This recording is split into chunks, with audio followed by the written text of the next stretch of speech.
Mike and I were Nigerian, like first gen, like our parents immigrated here, and we were like experiencing what it's like to be in America. And like Mike was saying earlier, it's like the intent is like they don't dislike the creative field, it's just that they don't understand it. There's mainly 4 things that people in the Nigerian community understand, the adults, the elders. It's, in terms of career path, it's doctor, lawyer, engineer, and an accountant. That's the vast majority of what they understand as a career path. So when you have people like Mike and myself saying, oh, we want to be a designer or a creative director or this or that, they're like, what is that? Like, they don't understand, they don't see like the end goal. They don't know that, okay, these are respectable professions and that you can make a good living doing this type of stuff. It's like, they want to have, like, I remember telling like my mom, like, okay, that purse that you got, that you love so much, that you couldn't live without, someone designed that.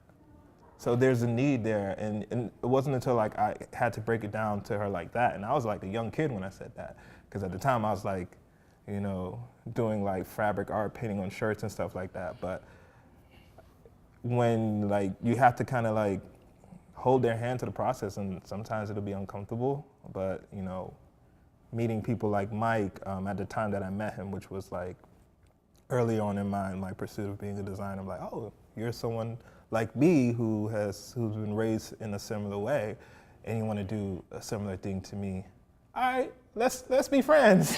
Like let's create stuff together. Let's figure this out. And we were able to do that for like upwards of 3 years or so. Yeah. And it's been a fun ride. And it's like you have someone I call my brother, who we get to break stuff and make stuff with. And there's something special about having that from someone in your community, which you don't see too often. Even when I did like a big rebrand with my job, like I showed them like, hey, these are like the samples, these are some concepts I came up with. Which one do you like the best? Which one speaks to you? So it's like, it's good to have like that person.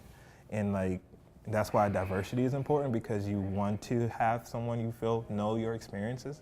And oftentimes, like, unfortunately in this field, you don't get that.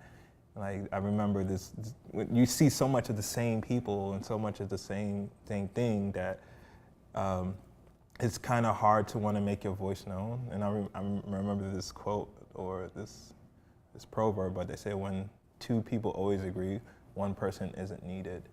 And that's why diversity is important, because you're going to have a room full of people who don't necessarily agree, and that's not an issue. That's a good thing, because people have different experiences, people have different backgrounds, and until you have those conversations, you can't really create good things. So.